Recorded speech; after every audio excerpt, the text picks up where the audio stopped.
الحمد للہ وحدہ والصلاة والسلام علی من لا نبی بعدہ اما بعد فاعوذ باللہ من الشیطان الرجیم بسم اللہ الرحمن الرحیم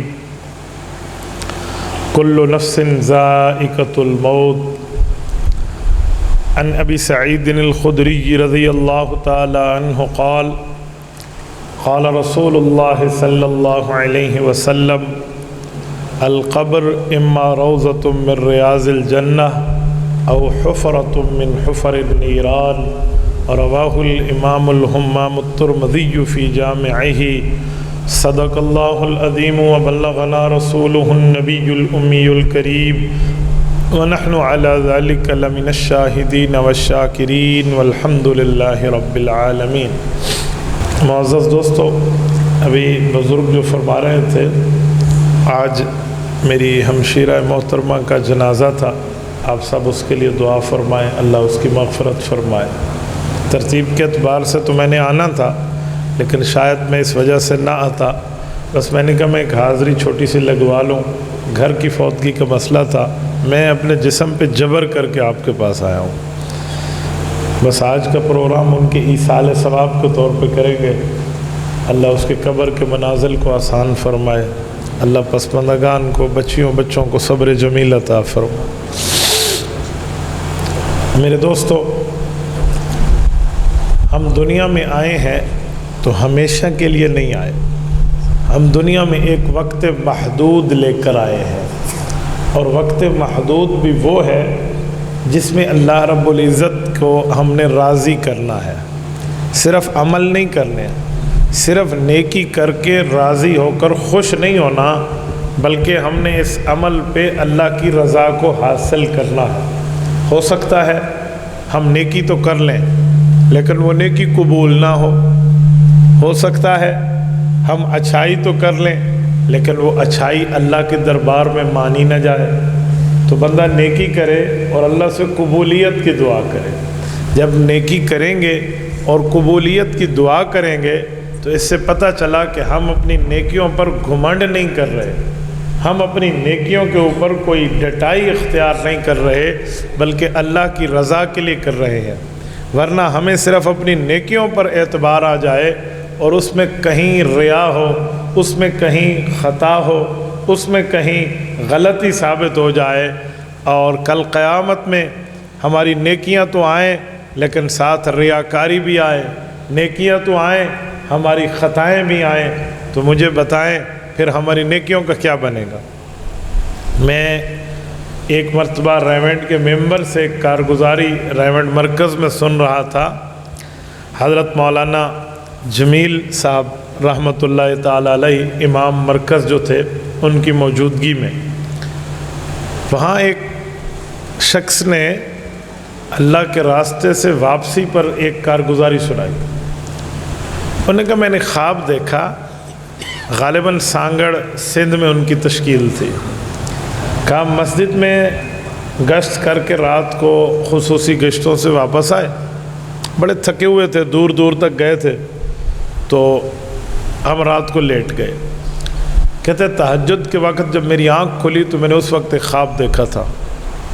خواب یہ تھا کہ قیامت کا منظر قائم ہو چکا ہے اور قیامت قائم ہے، لوگوں کو دھڑا دھڑ پکڑ کے لایا جا رہا ہے حساب و کتاب کے لیے، کسی کو پاؤں سے پکڑا ہوا ہے، کسی کو سر کے بالوں سے فرشتوں نے گھسیٹا ہوا ہے، کوئی ویسے ہی آ رہے ہیں، بڑے مجمع نے جمع ہوئے، اور اس کے بعد رش تھا، بھئی اے اللہ حساب شروع کر، تو حساب شروع ہو گیا۔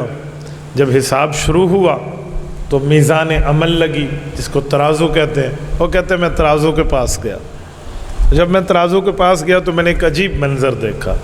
منظر یہ تھا کہ جو بندہ اپنی نیکی تلوانے اور حساب دینے کے لیے آتا تو اس کی نیکی ایک انسانی شکل میں آتی، مثلا نماز ہے تو نماز ایک انسانی شکل آتی، بھئی یہ نماز ہے اس کی، روزہ ہے تو وہ بھی انسانی شکل میں انسان کی طرح ایک شخص آتا، جی اس کا روزہ ہے، یہ اس کی نیکی ہے، یہ اس کا حج ہے، ایسے آتے۔ تو کہتے ہیں جب اس کو تولنے کی باری آئی تو میں بہت خوش ہوا کہ ہے تو نماز لیکن اب بندہ اتنا بڑا بن کے آیا ہے تو یہ تو وزن بڑا بھاری ہو جائے گا، نیکیاں تلنے میں بڑا فائدہ ہو جائے گا۔ تو کہتے ہیں یہ میری خوش فہمی کچھ ٹائم تک تو رہی، پھر ختم ہو گئی۔ کیوں؟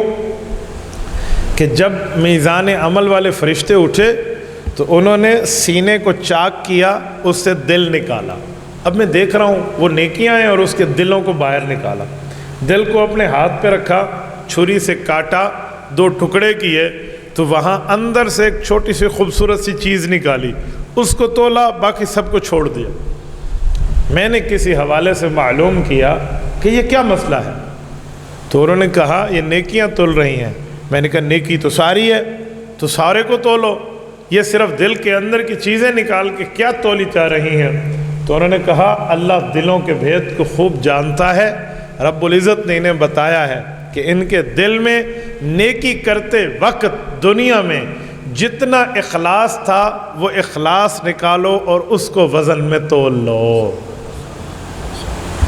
یہ اس کا خواب ہے، یہ اس نے بطور کارگزاری ممبر پہ سنایا تھا، لیکن میں اس کو نرا خواب نہیں سمجھتا، میں اسے حقیقت حال سمجھتا کہ جب قیامت کا منظر آئے گا اور اگر اس طرح نیکیوں کو تولنے میں دل کو سامنے رکھ کے اس کے اخلاص کو تولا جائے اور تولا جائے گا، تو بتائیں بندے کی نیکی کرتے وقت اگر نیت اخلاص میں نہ ہو، ریاکاری میں ہو، خطا کاری میں ہو، گناہ گاری میں ہو، نافرمانی میں ہو، مجبوری میں ہو، کوئی اور وجہ ہو، لالچ میں ہو، اس وجہ سے عبادت میں ہو، تو مجھے بتائیں کل قیامت میں اس بندے کی نجات کیسے ہو سکے گی؟ میں نے تبھی کہا کہ ہمیں صرف نیکی نہیں بلکہ نیکی کر کے اللہ سے قبولیت کی دعا بھی کرنی چاہیے۔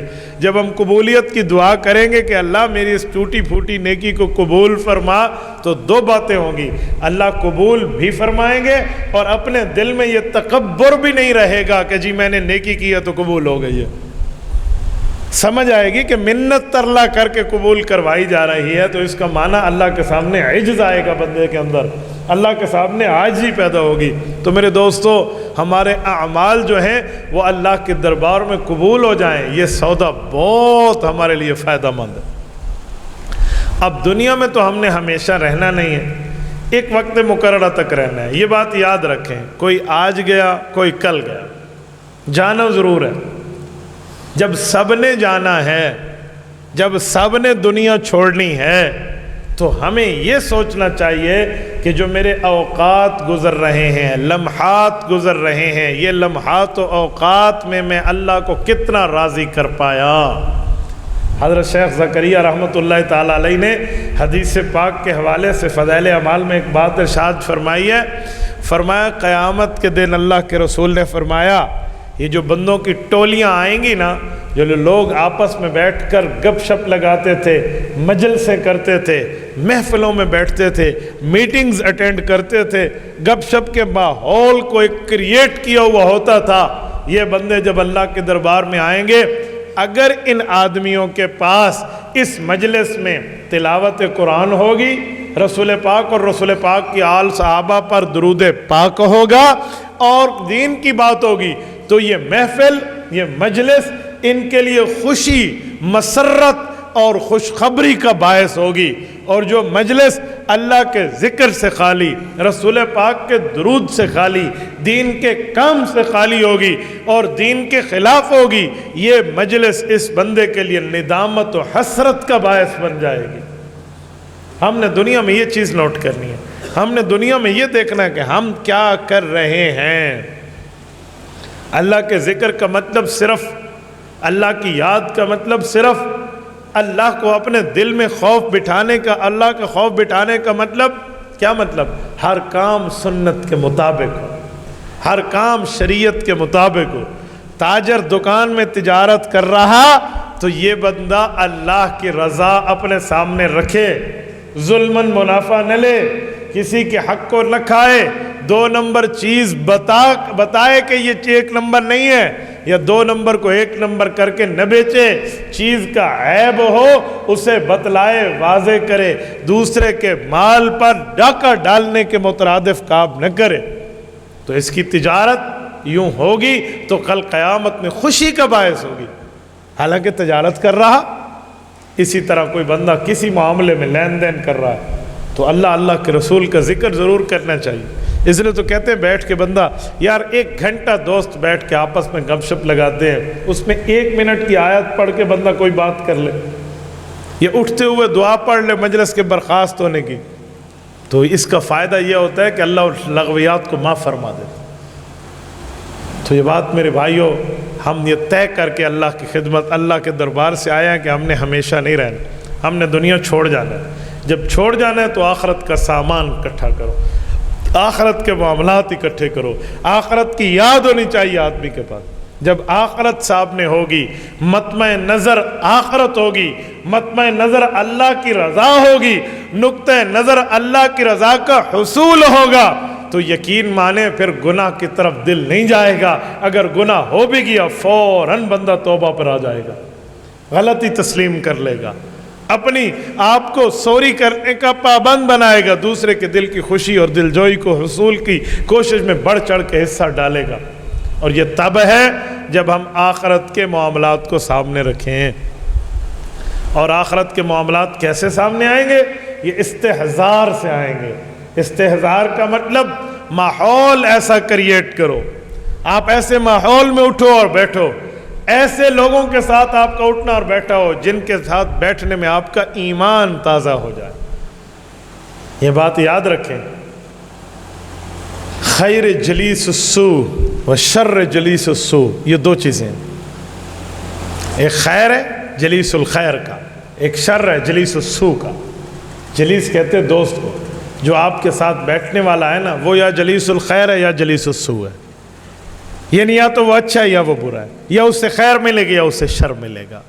تو آپ دیکھیں آپ کا اٹھنا بیٹھنا کن کے ساتھ ہے, آپ کی نشست و برخاست کن کے ساتھ ہے. انسان, وہ کہتے ہیں نا الانسان یعرف باصدقائه, انسان اپنی فرینڈشپ سے پہچانا جاتا ہے, اپنی فالوئنگ سے پہچانا جاتا ہے, اپنے دوستوں سے پہچانا جاتا ہے, اپنے ساتھیوں سے پہچانا جاتا ہے.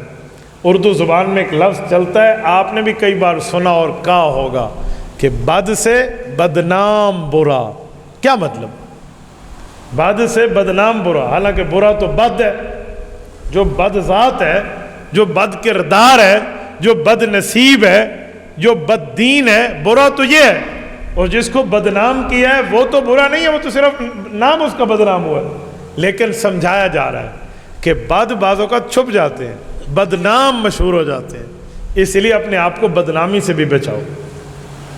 اپنے دوستوں میں, اپنے اٹھنے بیٹھنے والوں میں آپ کی یہ ترتیب نہیں ہونی چاہیے.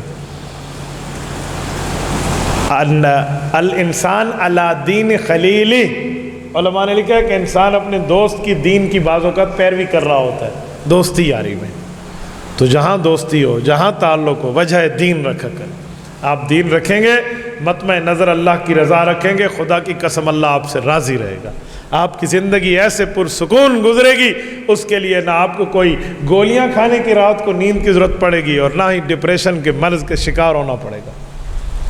اللہ رب العزت کی چاہت کے مطابق آپ ایک دن دین کے مطابق گزاریں اور اپنی رات کی نیند کا سکون دیکھیں, اور اللہ کی نافرمانی پہ گزرے ہوئے دن میں وقت کے بعد رات کی بے چینی کا اندازہ لگائیں, آپ کو سمجھ آ جائے گی. میں نے یقین مانے مخمل کے بستر پہ سونے والوں کے حالات بھی سنے اور حل کیے ہیں, اور عام سی چارپائی اور چٹائی پہ لیٹنے والوں کے حالات سے بھی میں واقف ہوں. لوگ ہم سے شیئر کرتے ہیں, پوچھتے ہیں, بتاتے ہیں. میں نے جتنا سکون کم مال والے کی نیند میں پایا ہے, جتنا سکون نیک آدمی کی نیند میں سمجھا ہے, خدا کی قسم مخمل پہ لیٹنے کا وہ سکون نہیں ہے. اگر ہے تو پھر دینداری اختیار کرنی پڑے گی. میں ایک بات آپ کو کہتا ہوں, ذرا توجہ رکھنا. 2 بندے, میں مثال دے رہا ہوں, بھائی اور میں سفر کریں ایک جنگل میں. میرے پاس 1 روپیہ ہو میری جیب میں, ان کے پاس 1,00,000 روپے ہو. بتائیے جب ہم رات کو جنگل میں تنے تنہا سونے لگیں گے تو کس کی نیند پرسکون ہوگی؟ 1 روپے والے کی یا 1,00,000 روپے والے کی؟ اس سے پتہ چلا دنیا جتنی کم ہے اس میں سکون اتنا زیادہ ہے. دنیا کے مشاغل بڑھا لیے, دنیا کے معاملات بڑھا لیے، سکون برباد ہو گیا، سکون ختم ہو گیا، حساب دینا پڑے گا۔ اس حساب کے معاملے کو سامنے رکھو۔ حدیث پاک میں رسول پاک علیہ الصلوۃ والسلام کی دعاؤں میں بات ثابت ہے کہ یوں دعا مانگا کرو لوگو، اللہم حاسبنی حسابا یسیرا، میرے مولا میرا حساب آسان طریقے سے لینا۔ اما جان عائشہ رضی اللہ تعالی عنہ نے اللہ کے رسول سے پوچھا کہ یا رسول اللہ، یہ آسان حساب کون سا ہے اور مشکل حساب کون سا ہے؟ اللہ کے رسول صلی اللہ علیہ وسلم فرمایا کہ جب عرض اعمال ہو رہا ہوگا، اعمال پیش ہوئے اور ہاں بھئی اس نے یہ نیکی کی، اس نے یہ کی، اس کے یوں نیکیوں کو اور معاملات کو کھولا جا رہا ہوگا، جب اس کی یوں نیکی یوں سامنے رجسٹر کھلے گا نا، اچھا ٹھیک ہے یہ بھی کیا، یہ بھی کیا، یہ بھی کیا، اس طرح کر کے حساب پورا ہو گیا۔ یہ حساب آسان ہے، آسان حساب۔ من فتش عذب، اس دیکھنے میں کسی جگہ پہ یوں انگلی لگائی نہ کہ یہ کیوں کیا، بس یہ پکڑا گیا، یہ مشکل حساب ہے۔ تو اللہم حاسبنی حسابا یسیرا تب ہوگا جب ہم اپنے اعمال میں، جب ہم اپنے افعال و اقوال میں، اپنی اٹھک بیٹھک میں، اپنی ترتیبوں میں، اپنے معاملات میں اللہ کو راضی کریں گے۔ پھر چھوٹی موٹی کمی کوتاہی رہ بھی گئی تو وہ بھی بندے کو معاف کر دی جائے گی۔ ایک آدمی کو آپ 10 کام بتاؤ، وہ 9.5 کام کر کے آئے، 9 کام کر کے آئے، ایک آدھ اس سے چھوٹ جائے تو بندے کہتے ہیں یار خیر ہے، ایک نہ ایک انسان سے ہو ہی جاتی ہے۔ تو یار ہم اپنے ملازم کو 1-2 غلطیوں پر چھوٹ دے دیں، وہ تو خالق ہے، ہم اس کی مخلوق ہیں، وہ تو ہمارے دلوں سے واقف ہے، ہم اس کے مملوک ہیں، وہ ہمارا رازق ہے، ہم اس کی مرزوق ہیں، وہ اللہ کیوں معاف نہیں کرے گا؟ من یعمل سوءا او یظلم نفسا ثم یستغفر اللہ یجد اللہ غفورا رحیما۔ یہی اعلان ہے کہ غلطیاں ہو بھی گئی، خطا ہو بھی گئے، پھر اس پر معافی مانگ لی تو اللہ کو مہربان پہلے سے بڑھ کے پاؤ گے۔ میں سمجھانے کے لیے کہا کرتا ہوں کہ رب وہ ہے جو غلطی ہو معافی مانگو، معافی مل گئی، دوبارہ غلطی کرو تو اللہ پچھلی غلطی کی معافی کا طعنہ نہیں دیتے کہ تو نے پہلے بھی کیا تو پھر کر رہا۔ دنیا میں ایسا کوئی بھی نہیں ہے۔ آپ کسی بندے سے، دنیا میں کسی معاملات سے، کسی آدمی سے کوئی ایک کام میں غلطی کر لے، وہ معاف کر دے، دوسری بار کر لیں تو وہ بھی کہے گا پچھلی بار بھی تو نے کیا تھا، یہ پہلے بھی تم سے ہوا تھا۔ اللہ کیا یہ نہیں؟ تو میرے دوستو، ہم دنیا میں ہمیشہ کے لیے نہیں ہیں، ایک وقت کے لیے، تو اپنے نامہ اعمال کو داغدار نہ کریں، اپنے اس وقت کو قیمتی بنائیں، اللہ کی طرف رجوع کر لیں اور جو غلطی ہو گئی اس پر معافی مانگ لیں، دنیا میں معاملہ طے کر لیں، ورنہ کوئی نہیں پتہ کب بندے نے اللہ کے بلاوے پر آئیے اجل کو لبیک کہہ جانا ہے، کب کہہ جانا ہے کوئی نہیں معلوم۔ کوئی وقت ہم لکھوا کے تو نہیں لائے، پوتا موجود ہوتا ہے اور دادا موجود ہوتا ہے اور پوتا فوت ہو رہا ہوتا ہے، باپ موجود ہوتا ہے اور بیٹا فوت ہو رہا ہوتا ہے، ماں موجود ہوتی ہے اور بیٹی فوت ہو جا رہی ہوتی ہے۔ یوں تو نہیں ہے کہ سفید بال ہوں گے تو موت آئے گی اور کالے بال والوں کو موت پروف کر دیا گیا ہے، بے ڈیتھ پروف ہے، ان کے پاس کوئی اسرائیل نہیں آئے گا۔ اور دنیا میں موت کو کوئی اسرائیل سے منسوب نہیں کرتا، حالانکہ روح تو اللہ کے حکم سے اسرائیل نکالتے ہیں۔ کہتے کیا ہے جی ہارٹ اٹیک سے مر گیا، ایکسیڈنٹ سے مر گیا، شوگر سے مر گیا، بلڈ پریشر ہائی ہوا، رگ پھٹی اور دماغ کی شاہ رگ پھٹنے سے مر گیا، کوئی کہتا ہے اسرائیل نے مارا؟ تو میرے دوستو، اصل تو بندے کا رزق پورا ہو جاتا ہے، جب رزق پورا ہو گیا تو پھر کیا سے کیا معاملہ۔ یہ میں کل ایک بات آپ کی خدمت میں کروں، بعض اوقات جب رزق پورا ہو جائے نا تو پھر باقی رزق منہ میں نہیں جاتا۔ ہماری ہمشیرہ کی اللہ مغفرت فرمائے، یہ کل کی بات ہے، میں کرک کے سفر سے واپس آیا تو بالکل شاید اس کا آخری وقت تھا، جب میں اوپر آیا نا تو میں نے چیک کیا تو ان کا جسم بہت ٹھنڈا تھا، میں سمجھا یہ ہارٹ اٹیک ہے، کیونکہ جسم ٹھنڈا اور پسینے اور یہ پوری اس کی علامات ہیں۔ تو اس کا فوری جو حل ہے نا، فوری حل وہ ہے آپ تقریباً کالی مرچ کے 7-8 دانے اسے کہیں وہ چبائے اور اپنی زبان پہ لگائے اور چوس کے کھا جائے۔ یہ ہارٹ اٹیک سے بندہ واپس آ جاتا ہے اگر پہلا دوسرے میں ہو تو۔ مجھے نہیں پتا وہ دوسری بار ہوا ہے، تیسری بار ہوا تھا۔ تو میں نے آخر وقت میں اپنی ہمشیرہ کو یہی 7 سے 8 یہ دانے کھلائے نا تو یقین مانے جسم ٹھنڈک سے گرمی کی طرف پلٹا، طبیعت میں اتنی بحالی آئی کہ اٹھ کر بیٹھ گئے۔ اور اس وقت ہم نے اس کو تلاوت کرائی، تلاوت سنائی، قرآن کریم منگوایا، کلمے کی بات ہوئی اور طبیعت بحال ہو گئی۔ تو یہ غالباً آخری رزق تھا، پھر اس کے بعد نہیں جا سکا منہ میں۔ تو وفات ہوتی ہے، وقت جب پورا ہو جائے تو پورا ہو جاتا ہے۔ یقین مانے ایسی موت پہ لوگ رشک کرتے ہیں۔ کل ہماری ہمشیرہ وفات سے پہلے ہمارے ابو اور امی اپنی ماں باپ کو یاد کر کے کہہ رہی تھی کہ وہ دیکھو وہ بڑی اچھی جگہ بیٹھے ہیں، دروازہ بند ہے، ذرا دروازہ کھولو نا، میں امی ابو کے پاس جانا چاہ رہی ہوں۔ یہ ہم دیکھ رہے ہیں یہ سامنے کی بات۔ میرے بھانجے پریشان ہو گئے، میں نے انہیں صبر دلایا، میں نے کہا سکرات میں بندے کو اپنا اللہ رب العزت مقام دکھلا دیتے، اور بڑی خوش قسمتی کی بات ہے کہ موت سے پہلے کسی خوش نصیب بندے کو اللہ جنت میں اپنا مقام دکھلا، بڑی خوش نصیبی کی بات ہے۔ میرے دوستو، جب وقت پورا ہو جائے نا تو پھر ایک لمحہ آگے پیچھے نہیں ہو سکتا۔ لا یستقدمون ساعۃ ولا یستأخرون، نہ ایک لمحہ موت آنے کے بعد آگے ہوگا نہ پیچھے۔ یہ دنیا کی سانسیں یہ گنی جا چکی ہیں، کتنی بار اس نے سانس لینا ہے یہ لکھ کر اسرائیل کے حوالے کر دیا گیا، کتنی بار اس نے پلک جھپکانی ہے لکھ دیا گیا، کتنی بار اس کی ہارٹ بیٹنگ رہنی ہے، دل نے دھڑکنا ہے، کتنے بار اس کے نبض نے چلنا ہے، یہ لکھا ہوا موجود ہے فی کتاب۔ وہ پورا ہونا ہے اور معاملہ پورا ہو جانا ہے وہاں سے۔ اور ہمیں اپنی سانسوں پر بھی اعتماد اور مکمل ہونے کا علم نہیں ہے، اور ہم ایسے گناہوں میں لگے ہوئے ہیں کہ ہمیں دنیا یاد ہے اور آخرت بھول گئی ہے۔ وما تدری نفس ماذا تکسب غدا وما تدری نفس بأی ارض تموت۔ سورۃ لقمان کی آخری آیات رب کریم فرماتے ہیں کسی کو نہیں پتا کچھ ٹائم بعد اس کے ساتھ کیا ہوگا۔ غدا کا ایک معنی ہوتا ہے کل، غدن کا ایک معنی ہوتا ہے کچھ ٹائم بعد، فی زمان الآتیہ، آنے والے وقت پہ کچھ وقت بعد، چاہے پورا دن نہ گزرے، ایک لمحہ کیوں نہ ہو، تو بعد میں یا کل یا کچھ ٹائم بعد کیا ہوگا کسی کو نہیں پتا۔ وما تدری نفس ماذا تکسب غدا وما تدری نفس بأی ارض تموت، اور کسی کو نہیں پتا کہ اس کی وفات کہاں ہونی ہے، اس نے مر کہاں جانا ہے، اس نے کہاں سے دنیا چھوڑ جانا ہے۔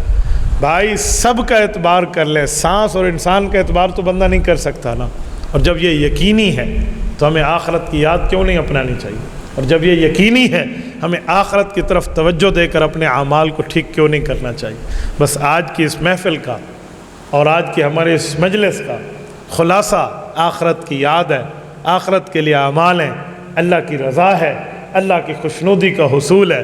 اللہ رب العزت ہمارے اوپر رحمت فرمائے، برکت فرمائے، کرم فرمائے۔ السلام علیکم مولانا، میرا بیٹا ہے ڈاکٹر معز بابر ولد شفیع اللہ، ان کا ٹیسٹ ہے، اس کے لیے آپ دعا فرمائیں، اللہ رب العزت کرم اور فضل کا معاملہ فرمائے اور اچھے نمبروں سے پاس ہو جائے۔ آپ سب دعا فرمائیں، اللہ رب العزت ان کو کامیابیاں اور کامرانیاں عطا فرمائے۔ مولانا گناہوں سے معافی پر کون سے گناہ معاف ہوتے ہیں؟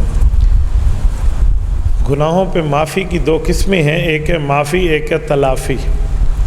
معافی کا مطلب یہ ہے کہ بندہ اللہ سے توبہ کر لے، اور تلافی کا مطلب یہ ہے کہ کسی کا نقصان کیا ہے تو اس نقصان کو پورا کر، نقصان کو پورا کرنا یہ تلافی ہے۔ میں مثال دے رہا ہوں، آپ نے کسی کا ڈاکہ مارا اور نعوذ باللہ 1 لاکھ اس سے کھینچ لیا اور پھر کہے جی اللہ معاف کر، یہی حال ہوا تو پھر تو چور پوری زندگی چور ہی رہے گا۔ وہ کہے گا جی لاکھ روپے چوری کیے اور 2 رکعت نفل پڑھ کے معافی منگوا لی ہے۔ یہ معافی نہیں ہے، یہ معافی سے مذاق ہے۔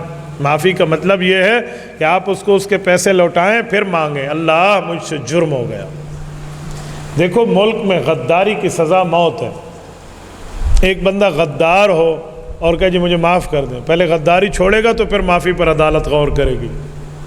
تو بھئی اپنے گناہ کی تلافی کریں گے تو پھر اللہ رب العزت سے معافی کی امید رکھیں، تو پھر تلافی بھی ہو اور اس کے بعد معافی بھی ہو۔ تو معافی کے بعد تلافی ہوتی ہے، جب تک تلافی نہ ہو جائے تو بس اس کا معنی ہے معافی کا پروسیس جو چل رہا ہے وہ آدھا ہی ہے۔ کھل خوانی نماز جنازے کے پیچھے دعا مانگنا جائز ہے؟ نماز جنازہ خود دعا ہے۔ اللہ کے رسول صلی اللہ علیہ وسلم نے فرمایا کہ نماز جنازہ جو ہے وہ خود دعا ہے، اس کو اخلاص کے ساتھ پڑھو۔ اذا صلیتم علی المیت فاخلصوا له الدعاء، فرمایا میت پر جب جنازہ پڑھنے لگو اخلاص کے ساتھ دعا کرو، اللہم اغفر لحینا ومیتنا وشاہدنا وغائبنا الی آخرہ، یہ دعا ہے، یہ اخلاص کے ساتھ کرو، منہ دکھانے کے لیے جنازے میں نہ آؤ تاکہ ورثہ راضی ہوں، یہ منع ہے، تو پھر اللہ کے لیے ہو، یہ اخلاص۔ جب جنازے کی سلام ہو جائے تو اب جو دعا ہے وہ قبر پر وہ وفاداری والی دعا ہے، بے وفائی والی نہیں ہے کہ آدھے راستے میں بھاگ کے چلے جاؤ، تو وہ وفاداری والی دعا ہے، وہ دعا اللہ کے رسول سے ثابت ہے، حدیث پاک میں لکھا ہوا ہے۔ اور جنازے کے سلام کے بعد کی دعا یہ رسم اور رواج ہے، اللہ کے رسول سے ثابت نہیں۔ قیامت تو آ سکتی ہے جنازے کے بعد والی دعا کے لفظ اللہ کے رسول سے نہیں دکھائے جا سکتے، اس دھرتی پہ دعا نہیں ثابت۔ میں اگر کسی بچے سے بھی پوچھوں نا کہ بیٹا مسجد میں داخلے کی دعا سنا، وہ ابھی پڑھ دے، کیوں؟ حضور نے فرمایا تو مسلمان کو یاد ہے، نکلنے کی دعا سنا یاد ہے، بازار آنے جانے کی، بیت الخلاء آنے جانے کی، سونے اٹھنے جاگنے کی دعائیں یاد ہیں، حضور نے فرمایا لفظ یاد ہے۔ وہ یہ نہیں کہے گا سونے کے بعد اٹھنے کی دعا بسم اللہ الرحمن الرحیم ہے، یوں نہیں ہے، وہ لفظ سنائے گا الحمدللہ الذی احیانا۔ بھائی آپ بھی تو لفظ سنا دے، حضور نے سلام کے بعد جنازے کے بعد کون سی دعا مانگی؟ قیامت آ سکتی ہے اس دھرتی پر، یہ تو ممکن ہے، لیکن حضور کے لفظ پیش کر دیا جائیں نہیں ممکن، کیوں؟ حضور نے مانگے ہی نہیں۔ آج میں اپنی ہمشیرہ کا جنازہ پڑھا رہا تھا کلور کوٹ پنجاب میں، بکھر میں، تو میں نے وہاں کہا کہ ہم مسنون نماز جنازہ پڑھیں گے اور پوری ترتیب سمجھائی۔ جب میں جنازہ پڑھنے لگا تو ایک ناواقف شخص اٹھا، اس نے کہا جی ہم تو دعا مانگیں گے نماز کے سلام کے بعد۔ میں نے کہا بھائی میت ہماری، جنازہ ہمارا، کام ہمارا، تو آؤٹ سائڈر کہاں سے آ گیا؟ ہمارے جنازے کو سنت کے خلاف کرنے کے لیے آ گئے۔ عزت سے جنازہ پڑھنا ہے تو پڑھے، ورنہ ہمیں ترتیب آتی ہے۔ پھر عجیب بات ہے بھائی، تو ہم نے دعا نہیں مانگی۔ اب کیوں نہیں مانگی؟ اب پتہ ہے وہ کیا کہیں گے، اجی دعا نہیں مانگی، اللہ سے تو مانگنی تھی۔ تو ایسے کہ چاچے اللہ سے مانگنی ہے تو پھر اللہ سے مانگنے والی دعا کا مقام متعین کر کہ یہ شریعت والی دعا ہے یا تیری طبیعت والی دعا ہے۔ اگر شریعت والی ہے تو پھر ہم سب مانگیں گے حضور سے دکھا دے، اور اگر تیری طبیعت والی ہے تو ہم طبیعت کے پابند نہیں، ہم شریعت کے پابند ہیں۔ بھئی دعا کبھی مانگ لو، لیکن یہاں پر لوگ دعا دین سمجھ کے مانگ رہے ہیں، سلام کے بعد جنازے کے فوراً بعد۔ تو جو دین سمجھیں گے تو ان کو منع کریں گے کہ بھائی دین نہیں ہے۔ اب ایک بندہ مجھے کہے کہ مولانا آپ نے گھڑی پہنی ہوئی ہے تو یہ آپ دائیں ہاتھ میں پہنے تو ثواب ہے، بائیں ہاتھ میں پہنے تو گناہ ہے۔ میں کہوں گا تو کذاب ہے، جھوٹ بولتا ہے، گھڑی پہننا حضور سے ثابت نہیں ہے، تو ثواب اور گناہ کہاں سے آ گیا دائیں بائیں کا؟ بھائی گھڑی پہنو، تمہیں اچھا لگے تو دائیں پہ پہن لو، اچھا لگے تو بائیں پہ پہن لو۔ یہ نہیں ہے کہ دائیں پہ پہننے کا ثواب ہے اور بائیں پہ پہننے کا گناہ ہے، کوئی ثابت نہیں ہے۔ بھئی اپنی طبیعت کی بات ہے، جہاں پہن لو۔ تو بھائی جو طبیعت ہوتی ہے وہ شریعت نہیں بنتی۔ ہاں تو اپنی طبیعت کو اتنا بلند کر لے کہ وہ شریعت کے تابع ہو جائے، یہ تو ٹھیک ہے۔ تو وہاں ان کو لوگوں نے کہا کہ بھائی حضور پاک نے دعا مانگی تھی تو اب لفظ دکھا دیں، ہم سب مانگتے ہیں۔ ہاں پھر آئیں بائیں شاہی جی جی جی جی جی جی تو جی جی جی جی کیا ہوتا ہے بھائی؟ دلیل کے دنیا میں بات کریں تو بات بنتی ہے۔ جب ہم جنازے سے نکلنے لگے تو ایک بندے نے مجھے کہا مولانا یہ بات یہاں کرنے کی کیا ضرورت تھی جنازے میں؟ تو میں نے کہا جنازے کی بات شادی میں کرو، جب نکاح پڑھا رہا ہوں پھر کہوں سنو جنازے کا مسئلہ تب سناؤں، ولیمے میں جاؤں تو کہو سنو موت کا مسئلہ پھر سناؤں؟ کہتا نہیں۔ تو میں نے کہا بھائی موت پر ہی موت کی بات سمجھائی جائے گی، جنازے پر ہی جنازے کی بات سمجھائی۔ تو نواں چاچا آ گیا عیسیٰ کو دین سمجھا والا، تو ہمیں ڈکٹیشن دینے آ گیا، ڈکٹیٹ کرے بھی اب کیا ضرورت تھی، جیب میں رکھو اپنی باتیں۔ وہ اندر سے جو رضا خانی ہے نا وہ کسی نہ کسی حساب سے ڈس مارے گا نا۔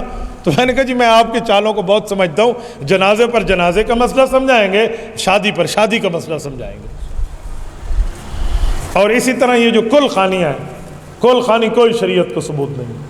اللہ کے رسول صلی اللہ علیہ وسلم نے پوری زندگی میں صحابہ کرام کے جنازے پڑھے ہیں، کسی ایک صحابی کی کل خانی اللہ کے رسول نے نہیں کی۔ پیغمبر کے 1.25 لاکھ صحابہ ہیں، کسی ایک صحابی سے کل خانی کا ثبوت نہیں ہے۔ پیغمبر اسلام کے صحابہ کے 10 لاکھ تابعین ہیں، کسی ایک تابعی سے کل خانی کا ثبوت نہیں ہے۔ امت مسلمہ میں 4 بڑے ائمہ ہیں، امام ابو حنیفہ، امام مالک، امام شافعی، امام احمد ابن حنبل رحمہ اللہ، کسی ایک امام سے کل خانی کا ثبوت نہیں ہے۔ دنیا کے کتنے بڑے ولی اللہ ہیں، حضرت محبوب سبحانی ذل رحمانی، حضرت شیخ عبد القادر جیلانی رحمہ اللہ سے لے کر حضرت عثمان علی حجویری داتا گنج بخش رحمہ اللہ تک، اور وہیں سے لے کر حاجی امداد اللہ مہاجر مکی رحمہ اللہ تک، اور وہیں سے لے کر آج تک ہمارے اکابرین میں اس کا کوئی ثبوت نہیں ہے تو کسی نے عمل نہیں کیا۔ اب لوگ اپنی طرف سے کرتے رہے تو پھر کہو رسم اور رواج ہے، تو پھر تو ہم سمجھیں گے کہ آپ رسم کر رہے ہیں۔ آپ اس کو سنت کہیں گے تو دین پر ڈکا ہے، کیونکہ یہ سنت حضور اور حضور کے صحابہ کو نہیں پتہ تھی، تو نواں آ گیا دین میں۔ ایسی تبدیلی ہمیں نہیں چاہیے جو حضور پاک علیہ السلام کے دین کو بدل کے رکھ دے۔ پتہ نہیں یہ کون سا معاملہ ہے بھائی؟ تو شریعت وہ ہوتی ہے جو رسول اللہ سے ثابت ہو، صحابہ کرام سے ثابت ہو، اس کا حکم ہو، تو کل خانیاں ایسے نہیں ہیں۔ ایسی بدعات سے بچیں۔ استاد ذی المکرم امام اہل السنت والجماعت شیخ الحدیث والتفسیر حضرت مولانا محمد سرفراز خان صفدر، اللہ ان کی قبر پہ کروڑوں اربوں رحمت نازل فرمائے، ان کی تفسیر کی کتاب ہے ذخیرۃ الجنان فی فہم القرآن، جلد اول، قرآن کریم سورۃ بقرہ رکوع نمبر 4، وَلَا تَلْبِسُوا الْحَقَّ بِالْبَاطِلِ وَتَكْتُمُوا الْحَقَّ وَأَنْتُمْ تَعْلَمُونَ کی آیت کی تفسیر میں لکھتے ہیں کہ مسجد میں بیٹھ کے 100 بوتل شراب کی پینا بھی گناہ ہے، لیکن ایک بدعت کا ارتکاب کرنا اس سے بڑھ کے گناہ ہے۔ کیوں؟ شرابی تو ایک دن شراب کو گناہ سمجھ کے توبہ کر لے گا، لیکن بدعتی تو کبھی توبہ نہیں کرے گا نا، وہ تو دین سمجھ کے بیٹھا ہوا ہے۔ تو اس لیے بدعات سے بچیں۔ رسول پاک کا اعلان اما جان عائشہ رضی اللہ عنہ نے فرمایا، حضور پاک نے فرمایا صحیح بخاری میں، من احدث فی امرنا ھذا ما لیس منہ فہو رد، شریعت میں جو نیا مسئلہ نکال کے اس کو شریعت کہے، یہ مسئلہ میں محمد کریم علیہ التحیۃ والتسلیم اس کو ابھی سے مردود قرار دے رہا ہوں۔ تو اسے رسول پاک نے مردود کہا ہے، ہم کسی بدعت کا ارتکاب نہیں کرتے۔ محرم الحرام کی 10 تاریخ کو لوگ مسجد میں جلسے کے پروگرام کرتے ہیں، وضاحت فرمائیں۔ میں تو کہتا ہوں کہ اس دن جلسے کا اہتمام کرنا چاہیے، اس کی وجہ کہ لوگ غلط کار لوگوں کے پاس نہیں جائیں گے نا، وہ ادھر ادھر جا کر اپنے عقائد برباد کرنے کے لیے کسی دائیں بائیں کے جلسے میں تو نہیں جائیں گے، کوئی ادھر ادھر کوئی کسی اور معاملے میں شریک تو نہیں ہوں گے، تو اچھی بات ہے ان کو ادھر بلا لیں، اور بہتر ہو سکے تو آپ خیرات کا انتظام کریں تاکہ سب کو کھانا بھی کھلا کر بھیجیں، مجمع آپ کی بات بڑی تسلی سے سنے گا۔ لیکن اس کا یہ مطلب نہیں ہے کہ 10 محرم کو جلسہ کرنا ثواب ہے، 11 کو کرنا ثواب نہیں ہے۔ جلسہ کرنا تو کبھی بھی آپ کے لیے نیکی ہے، کوئی دن مقرر نہیں ہے، لیکن اگر آپ اس وجہ سے اس دن کرتے ہیں کہ لوگ بدعات سے بچیں، رسومات سے بچیں، رفض سے بچیں، اور باقیوں کے منکرین صحابہ کے اعمال دیکھنے سے بچیں، تو اس سے بہتر ہے کہ بندہ ادھر آ جائے، کیونکہ روایات میں ہے اذا ابتلیت ببلیتین فلیختر احوانہما، جب 2 مصیبتوں میں گرفتار ہو جاؤ تو چھوٹی مصیبت کو اختیار کر لو، تو یہ بہتر ہوگا۔ موبائل کمپنی والوں کو ٹاور کے لیے جگہ کرائے پر دینا اور اس کا معاوضہ لینا جائز ہے؟ کیوں ناجائز ہے؟ بالکل جائز ہے، آپ اس کو جائز رکھیں، ناجائز نہیں ہے۔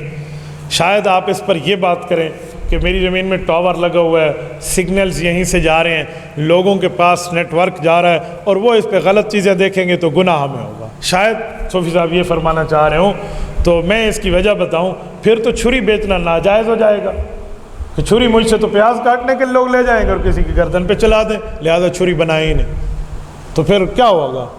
تو بھائی آپ نے جو موبائل رکھا ہوا ہے، موبائل کا ٹاور، تو اس میں دینی چیزیں رکھیں۔ الحمدللہ میرے موبائل کے اندر آپ کو تفسیر ملے گی، احادیث کی کتابیں ملیں گی، فقہ اور احکام کے مسائل کی کتابیں، قرآن کریم ملے گا، بہترین ماجبین، واہ واہ، بالکل ٹھیک ہے، بندہ پڑھنا شروع کر دے، بیٹھنا۔ میں پچھلے جمعہ کراچی جمعہ پڑھانے کے لیے 10 محرم الحرام کی رات اسلام آباد سے فلائٹ تھی، ہمارا جہاز اڑا، سگنل چلے گئے، آپ نے موبائل کھولا، بسم اللہ کر کے تلاوت شروع کر دی۔ اس کے 2 فائدے، نمبر 1 فائدہ یہ ہے آپ موبائل پہ وہاں قرآن کریم ساتھ نہیں رکھ سکتے تو آپ کی تلاوت جاری ہوگی۔ نمبر 2، کوئی بندہ اگر آپ کی غیبت کرے گا کہ دیکھو یہاں فلم دیکھ رہا ہے، تو آپ کو اس غیبت کے بھی ثواب ملے گا، سواد ہی ملے گا اور ثواب ہی ملے گا۔ تو آپ دینی چیزیں بھی رکھیں۔ تو جس بندے نے ٹاور رکھا ہوا ہوگا، ہم جہاں بیٹھ کے دینی کتاب ڈاؤن لوڈ کریں گے تو ثواب بھی تو ملے گا نا۔ تو ٹاور والوں کو چاہیے کہ یہ اس نیت سے دیں کہ لوگ دینی کام میں آگے پھیلائیں گے۔ یہ دیکھیں پوری دنیا میں گفتگو جاری ہے، پوری دنیا میں۔ ہماری ہمشیرہ کی بیماری کے لیے اس دن ایک پوسٹ اپلوڈ ہوئی تو ہزاروں آدمیوں نے اس پر دعائیں دی ہیں۔ تو میں نے کہا دیکھو یہ بھی تو دین کا کام ہے نا، گھر بیٹھے بندہ دعا دے سکتا ہے، تو آپ دینی کام کی نیت سے ٹاور کرائے پر دیں تو بالکل دینا آپ کے لیے جائز ہے۔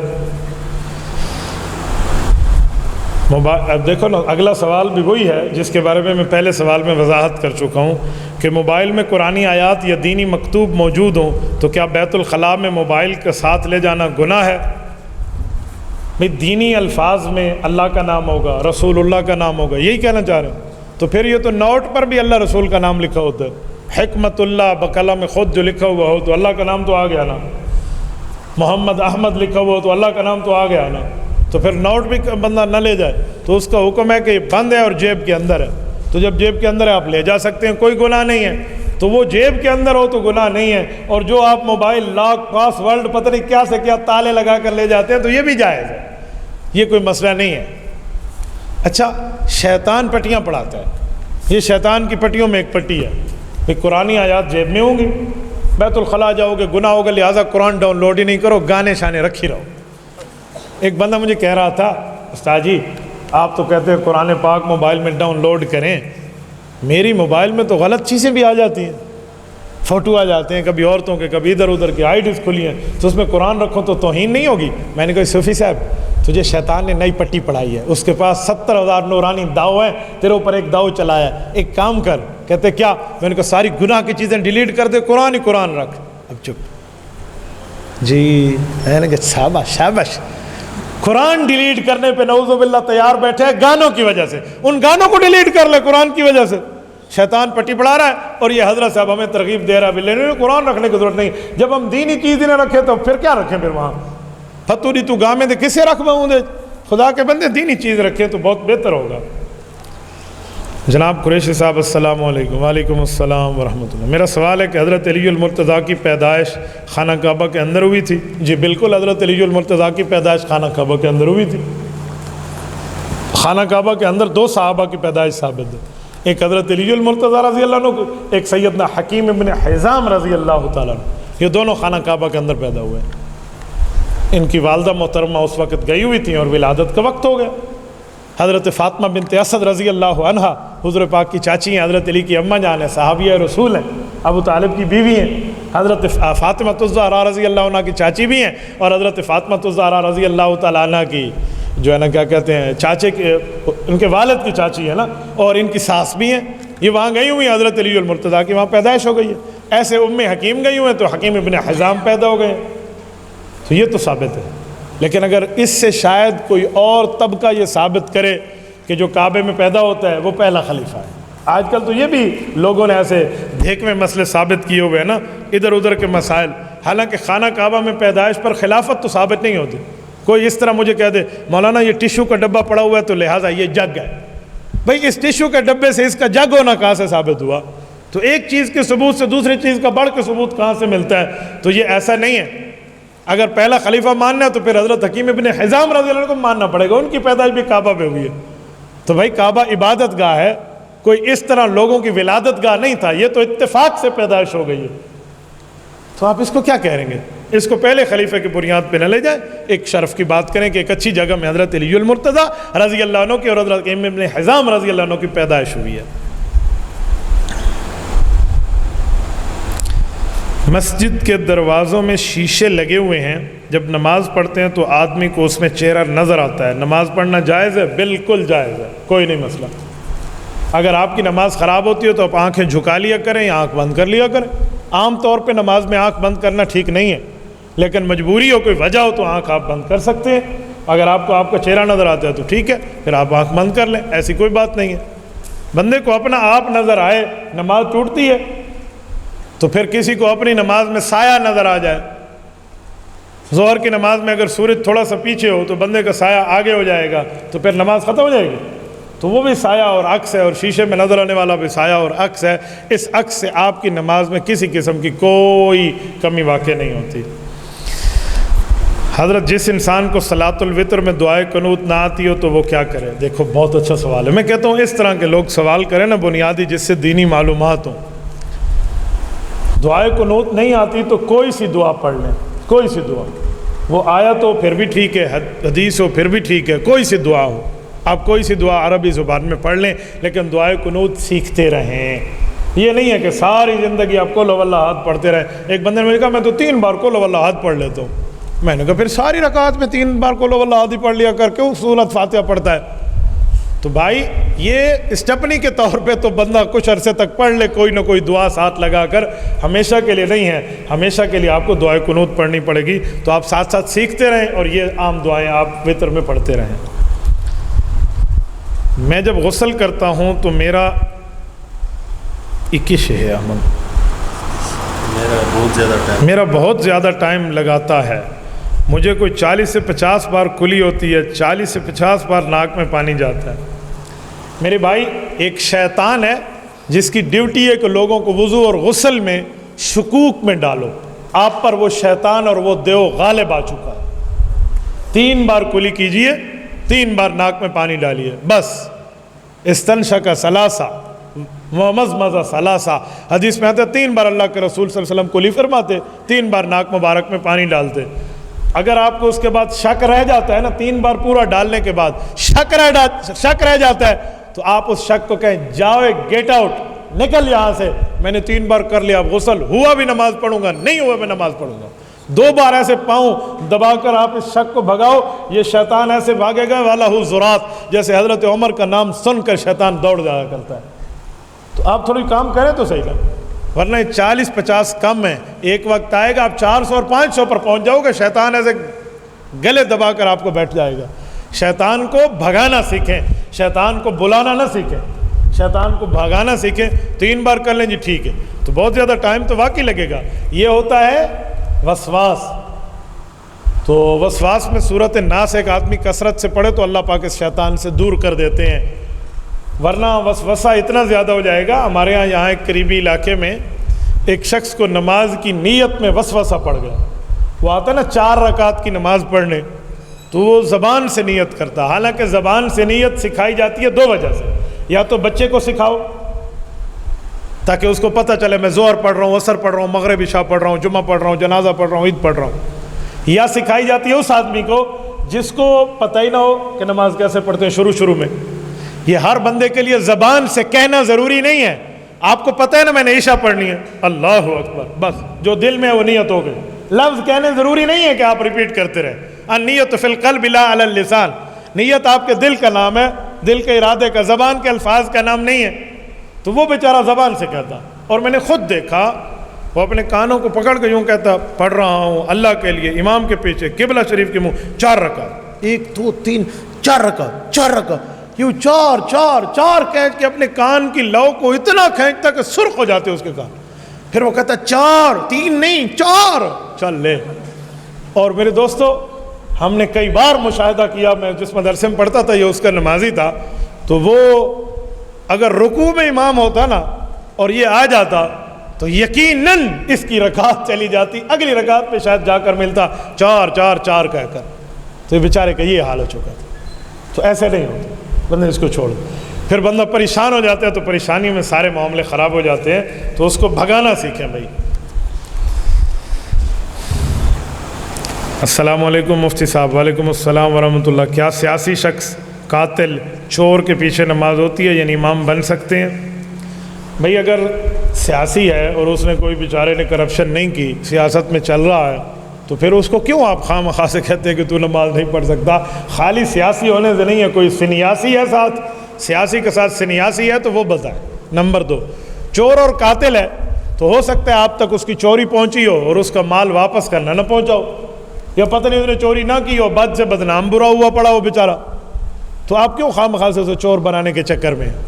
اور پھر آپ اس کو کہتے جی قاتل ہے. تو قاتل کیسے ہے؟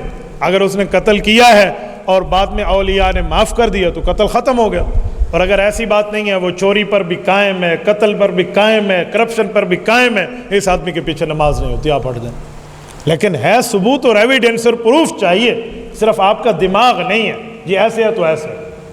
اور ایک بات میں آپ کو کہوں، آپ بھی کبھی چوری کر لیتے ہیں تو آپ کی چور امام کے پیچھے نماز ہو جائے گی، یہ ذہن میں رکھنا. یہ نہیں ہے کہ آپ پتہ نہیں کیا سے کیا اور آپ کو امام شیخ عبد القادر جیلانی رحمہ اللہ جیسا چاہیے. ایک مسجد میں گفتگو کرنے گیا تو ایک شخص نے اٹھ کے کہا کہ حضرت جو امام کرکٹ کا میچ دیکھتا ہو اس کے پیچھے نماز ہوتی ہے؟ وہ امام صاحب بیچارے کو کوئی بری عادت پڑی ہوتی، کرکٹ کے میچ دیکھتا تھا. تو میں نے اب سوچا کہ واقعی ان کا امام دیکھتا ہوگا، تو اب کیا کروں؟ تو میں نے ان کو کہا بھئی آپ کے گھر میں بھی ٹی ویاں ہیں؟ کہتے جی ہاں. میں نے کہا آپ بھی میچ دیکھتے ہیں؟ جی ہاں ہم بھی دیکھتے ہیں. میں نے کہا پھر تمہاری ہو جاتی ہے، تمہارے جیسا امام ہے. مال جن سے فی جنسکم میں تمہاری جن سے ہے، پھر تمہاری ہو جاتی ہے. ہاں جو پارسا، متقی، پرہیزگار، شب بیدار، تہجد گزار، نیکوکار ہے نا، اس کی نہیں ہوگی. تو بھائی اپنے جیسا تم میں سے امام آیا ہے تو امام کے لیے چھوٹی موٹی گنجائش رکھا کرو. بعد میں نے اس امام صاحب کو کہا، میں نے کہا موت بھی آ چھوڑ دے یہ چیزیں، خواہ مخواہ سے تجھے کوڑا کرکٹ دیکھنے کے شروع ہوئے پڑے ہیں. تو کیا وہ کہتے نہیں میں تو چھکے چوکے دیکھتا ہوں. میں نے کہا مجھے میرے دیکھنے والوں نے بتایا ہے کہ آج کل میچ میں صرف چھکے چوکے نہیں رہے، میچ میں تو جوا بازی بھی آ گئی ہے. اور پتہ نہیں انڈین نے ہندوانہ تہذیب اپنا کر وہاں 4-4 5-5 لڑکیوں کا ایک گروپ رکھا ہوتا ہے جو ہر چکے چوکے پر ہر آئے غیرے کو جو ہے نا کیا کہتے ہیں داد دے رہی ہوتی ہے اور ڈانس چل رہا ہوتا ہے. تو اچھا امام ہے تو ادھر یہ دیکھ کر آئے گا اور ادھر اللہ اکبر، تو کون تیرے پیچھے نماز پڑھے گا؟ اور بھائی اپنے معاملے کو ٹھیک رکھ. قرآن کریم نے اللہ کے رسول کو فرمایا وَثِيَابَكَ فَطَهِّرْ، اے پیغمبر اپنے کپڑوں مبارک کو پاک رکھیے.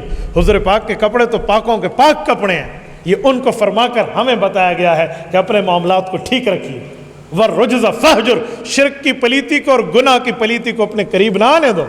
تو ائمہ کو چاہیے کہ اس جیسے معاملات میں ٹھیک رہیں. حدیث پاک میں ہے کہ سورۃ فاتحہ میں ہر بیماری کی شفا ہے، لیکن ہم سینکڑوں بار پڑھتے ہیں شفا نہیں ہوتی. کیا وجہ ہے بھائی؟ حدیث پاک میں ہے شہد میں شفا ہے.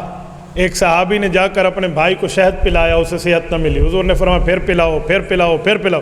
وہ کہنے لگے جی صحت نہیں. حضور نے فرمایا تیرے بھائی کا پیٹ جھوٹا ہے، اللہ کا فرمان جھوٹا نہیں ہے، اس میں شفا ہے. پھر اس نے پلایا تو ٹھیک ہو گیا. کوئی وجہ تھی، ایک تفصیل ہے اس کی، اس میں بھی آپ کی کوئی وجہ ہوگی نا.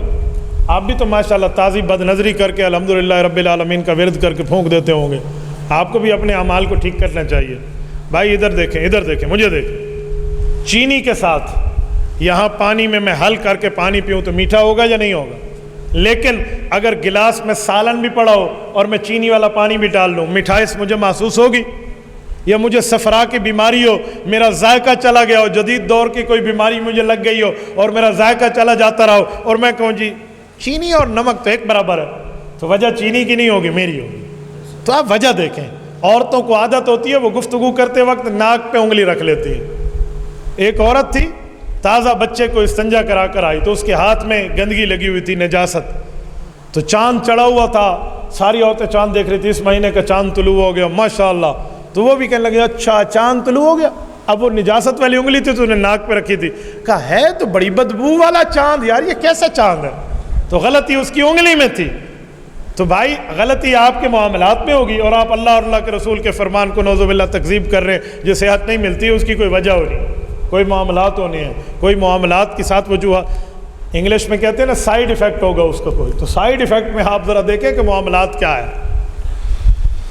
آج کل اخباروں میں اللہ اور محمد صلی اللہ علیہ وسلم کے نام احادیث ہوتے ہیں، اخبار زمین پہ پڑے ہوتے ہیں تو لوگ اخبار کو آگ لگا سکتے ہیں. جی آپ لگا دیں یا اس کو کسی اوراق والوں کے پاس، مقدس اوراق والوں کے پاس پہنچا دیں.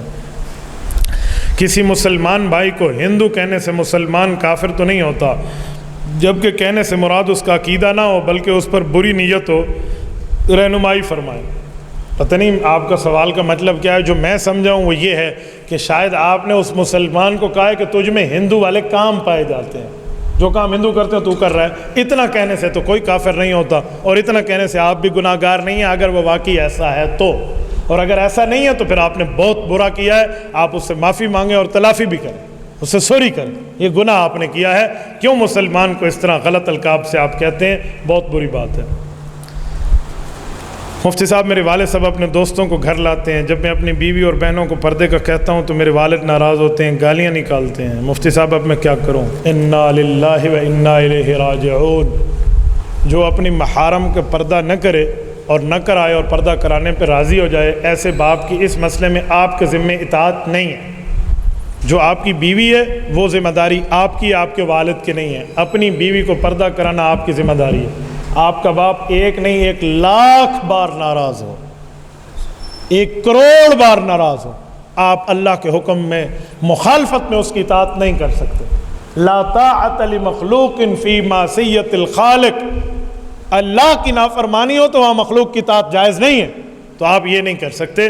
باقی وہ آپ کی بہنوں کا یا باقی معاملہ وہ آپ کے والد کی ذمہ داری ہے، آپ بہنوں کو سمجھائیے، وہ رزسٹ کریں، تردید کریں، والد کے ساتھ وہ پردہ کریں، ان کو ضرور کرنا چاہیے، وہ ان کے دوستوں کے سامنے نہ آئیں اگر وہ اس کے رشتہ دار قریبی اور خوندار عزیز نہیں ہیں تو وہ، لیکن آپ اس بہنوں کی وجہ سے اپنے باپ سے لڑیں، یوں نہیں ہے۔ بیوی کے حق تک تو آپ کو گنجائش اور آپ کا حق موجود ہے، لیکن بہنوں کا معاملہ اپنی جگہ آپ ان کو سمجھائے سکتے ہیں۔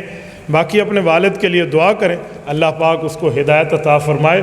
یہ دیوسی کی انتہا ہے، کوئی چھوٹا موٹی بات نہیں ہے، یہ قیامت کے منظر ہیں۔ مفتی صاحب میں آپ سے بیعت کر چکا ہوں لیکن نظر کی حفاظت نہیں ہوتی، کوئی وظیفہ بتا دیں۔ دو باتیں ہیں۔ نمبر ایک، بعض لوگ مجھے کہتے ہیں بیعت ہو جانے کے بعد کہ حضرت ہم بیعت ہو گئے ہیں، گناہ نہیں چھوٹ رہا، تو وہ سمجھتے ہیں کہ بیعت کوئی ایسا نسخہ ہے جسے دوری ڈنڈے کے اندر یوں گھوٹ کر بندہ دماغ میں ڈالے گا سارے گناہوں سے پاک ہو جائے گا۔ بھائی ایسا نسخہ کوئی سمجھ کے ہم سے بیعت ہوتا ہے تو بیعت نہ ہوا کرے، یہ نسخے ہمارے پاس نہیں ہیں بھائی۔ بیعت کے دو مطلب ہیں، اپنی غلطیاں اپنے شیخ کو بتاؤ گے تو وہ آپ کو بتانے پر اس کا علاج بتائے گا اور آپ کو گناہ چھڑائے گا، وہ دینی رہنمائی دے گا۔ باقی بیعت ہو جانے کے بعد گناہ نہیں چھوٹتے تو گناہ نہیں چھوٹتا تو توبہ تو نہ چھوڑو نا، ایک دفعہ گناہ اور توبہ دونوں کی مقابلہ لگا دو، ایک دن انشاءاللہ دین کفر پر غالب آ جائے گا، لیکن اپنے دل میں طے تو کر لو کہ میں گناہ چھوڑوں۔ یہ جو بد نظری کی حفاظت نہیں ہوتی نا، دو وجہ، اپنی ماں، بہن، بیٹی، بیوی کو اگر آپ دوسروں کی نظر پہ دکھوانے کا شوق رکھتے ہیں تو پھر دوسرے کی ماں، بہن، بیٹی، بیوی پر نظر رکھیں، کیوں؟ آپ وہاں دیکھیں گے، لوگ یہاں دیکھیں گے، عدل کا بدلہ ہوتا رہے گا۔ تو اگر آپ چاہتے ہیں کہ آپ کی ماں، بہن، بیٹی، بیوی دوسروں کی نظروں سے محفوظ رہے تو آپ اپنی نظر میں حیا پیدا کریں، اپنے دل میں حیا پیدا کریں، اپنی نظر کو خیانت سے پاک رکھیں۔ نمبر دو، اگر آپ کے پاس موبائل میں بد نظری ہوتی ہے تو موبائل بیچ دو، چھوٹا موبائل بٹنوں والا لے لو، اور بٹنوں والے موبائل سے بھی کان کے ذریعے کوئی بد نظری کی ترتیب بنتی ہے تو وہ بھی آپ نہ رکھیں، پرہیز کریں نا، پھر جیسے پرہیز کرنا ہو۔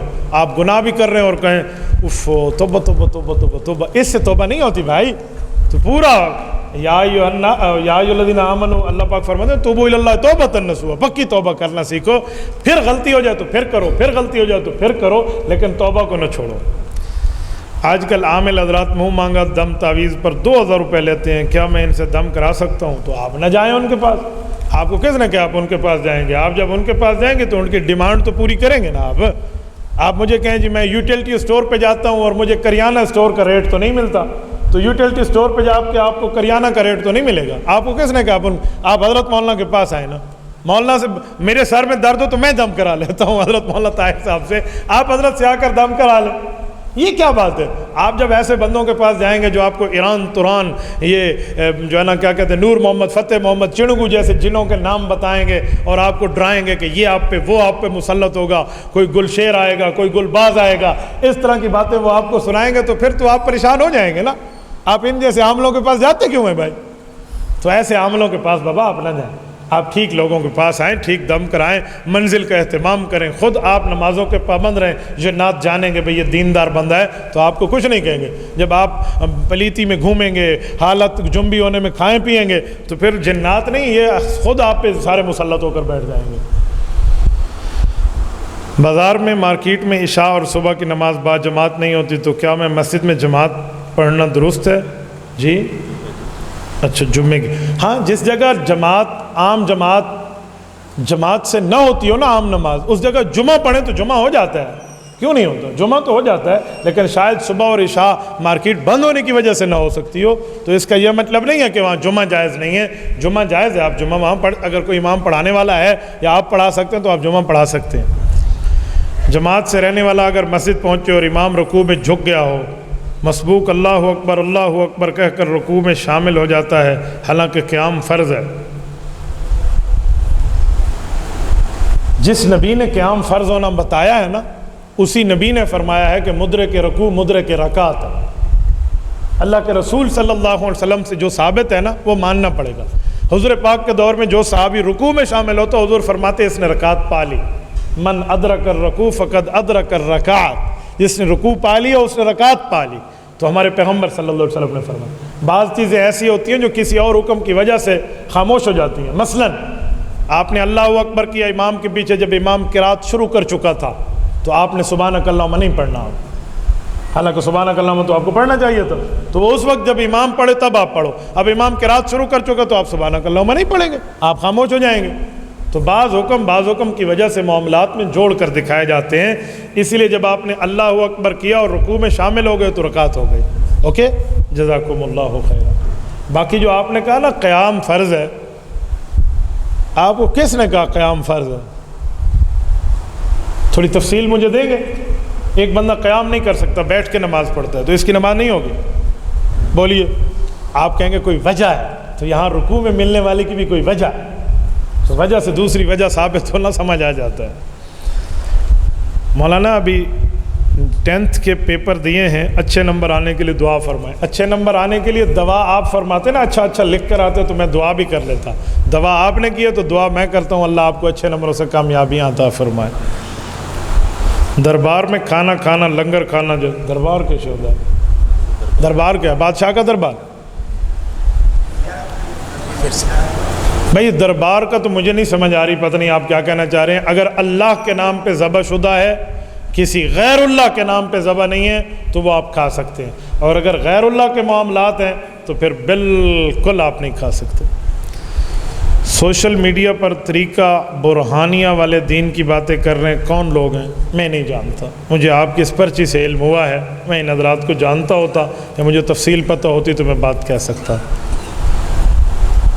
کبوتر کا گناہ ہے جی؟ اچھا، کبوتر بازی کا. کبوتر بازی تو بہت بری بات ہے. کبوتر باز کے پیچھے فقہا نے نماز پڑھنے کو منع قرار دیا. تو آپ کبوتر بازی کے معاملات چھوڑیں، تو کبوتر بازی نہ کریں. کبوتر ویسے آپ گھر میں رکھ کے کھانا کھلائیں تو ٹھیک ہے، اس کو بہت اچھی بات ہے، لیکن کبوتر باز ہونا اور ہے. پب جی گیم کھیلنا گناہ ہے یا نہیں ہے، اس بارے میں بتائیں. نہ میں نے آج تک کھیلی ہے نہ دیکھی ہے. پہلی بار مجھ سے کسی نے پب جی کا سوال کیا تو میں نے سمجھا 4G پوچھ رہے ہیں کہ 4G چلتا ہے، 3G 4G. تو میں نے ان کو کہا آنے یار ہماری گفتگو چل رہی تھی، تو میں نے کہا بھائی انڈیا سے سوال ہے نا پب جی کھیل. تو میں نے کہا شاید یہ کوئی ہمارے یہاں 4G، آپ کیا پب جی ہوگا. تو مجھے بعد میں ہمارے منیب بھائی کہنے لگے استاد جی پب جی ایک گیم ہے. بعد میں نے اس پہ سرچ کیا اور دیکھا تو اس میں کئی مفاسد ہیں، کئی مفاسد. ایک تو ہے کہ خانہ کعبہ پر اس پہ گولی چلانی پڑتی ہے، تو کچھ لوگ اس کی بہانے کی تلاش میں ہوتے ہیں. ہم وہ والا سیمسٹر نہیں کھیلتے. وہ سیمسٹر کہتے ہیں، کیا بھلا کہتے ہیں، وہ والا اسٹیج، وہ والا ہم نہیں کھیلتے. اچھا، کس جگہ بت سے مدد مانگنی پڑتی، ہاں جی ہم وہ والا بھی نہیں کھیلتے. تو پھر کون سے والا کہتے ہیں ہم؟ اس میں ننگی لڑکیاں بھی ہوتی ہیں، کھیلنے والوں نے مجھے بتایا. ہاں، پوجا نہ کرے تو کہتے ہیں آگے جاتا بھی نہیں ہے. تو پتہ نہیں ننگی لڑکیاں اور کیا سے کیا مصیبتیں اور ادھر ادھر کے معاملات ہیں. تو کئی فضول چیزیں ہیں، گند ہی گند ہے بابا. اس گند سے جتنا بچ سکتے ہیں بچ جائیں. اللہ آپ کو رب صراط مستقیم عطا فرمائے. اقول قولی ھذا ہے استغفر اللہ وآخر دعوانا ان الحمد للہ رب العالمین. اب کچھ ٹائم ذکر کر لیتے ہیں. ذکر اور اس گفتگو کو میں ایصال ثواب ہمشیرہ کے لیے کر دوں گا، آپ بھی اس کی نیت کر لیں. ایک بار الحمدللہ پڑھ لیں، سورۃ فاتحہ، اور 3 بار قل ھو اللہ پڑھ لیں. اس کے بعد ذکر شروع کرتے ہیں.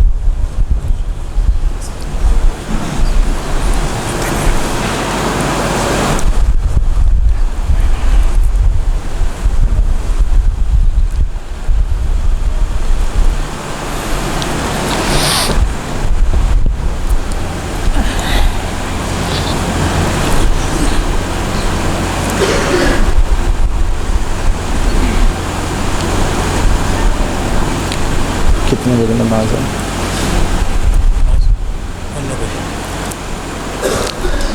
افضل الذکر لا الہ الا اللہ محمد الرسول اللہ صلی اللہ تعالی علیہ وعلا آلہ وصحابہ وبارک وسلم. لا الہ الا اللہ، لا الہ الا اللہ، لا الہ الا اللہ، لا الہ الا اللہ، لا الہ الا اللہ، لا الہ الا اللہ، لا الہ الا اللہ، لا الہ الا اللہ، لا الہ الا اللہ، لا الہ